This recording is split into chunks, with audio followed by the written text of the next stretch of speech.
9th. Kuom higni buora, jodak man Nubia osebedo gi achiedh nade kaluwore kod weche dongruok e alworagi. Kata kamano, yiero maduong' mochan tich ariyo miyo gi geno mar keto kombe jotelo mabiro kelo dongruok e gwengego mantie boma ma Kisii. E seche makoro, moko kuom gi nyocha yudo thuolo mar riwore kod Jo-Kenya milion 22 e yiero makoro okayo. Jafwambo marwa Crispin Otieno nolimo jodak ma Nubia e boma ma Kisii kendo miyowa ler mar wachno. Nubia en kar jodak mong'ere kaka Wanubi mane ochopo e thurka higni mohingo 100 mokalo kane giwuok Sudan konyo wasungu gero apeyni. E kaunti ma Kisii, jodak ma Nubia nokuongone nyaka Bagusi e kaunti no, kata kamano nok margi osemiyo gi midhiero matamre gi nono, kata obedo ni gin achiel kuom ogendini ma Kenya. Ei Nubia kata obedo ni nitie e boma ma Kisii, dongruok moro malong'o to pod onge kata obedo ni gitin kamano. Mano emomiyo moko kuom gi sani noyudo thuolo mar riwore kod Jo-Kenya e yiero maduong'. Abdul Said en japuonjre mar mbalariany. Onyisowa mor mare tok kane sirikal omiye thuolo mar goyo kura, kowacho ni en mor maduong' e chunye ni odhi yiero jotelo mogeno ni biro konyo e weche mag dongruok e Nubia. Nina ile hamu, kitu cha kwanza nina ile hamu.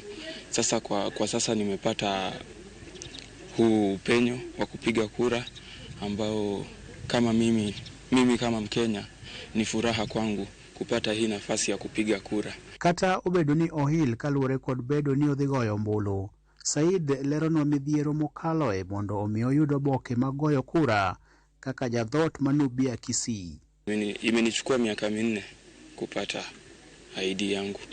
Imekuwa shida sana. Naitwa vetting, ambayo kwa hakika ukiona vetting sio halali, kwa maana watu wengine wakienda kuapply ID wana apply tu na wanapatiwa, lakini sisi kama Wanubi na tena Waislamu unapitia vetting. Abdul Sururu bende en jadak ma Nubia Kisii.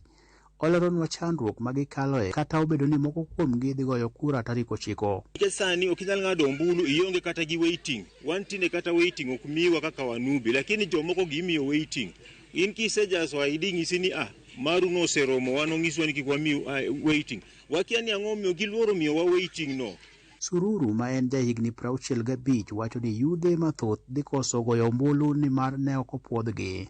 Kata kamano, geno nitie e kind ogandani kagi wacho kuom duol achiel mondo piny owacho oresgie kod achiedh nade momiyo dongruok margi okwamo higni buora mokalo. Bang'e ka giseyudo koro nyithindo mano apply riche nyithindo 45. ID chegna 17 kende emobiro.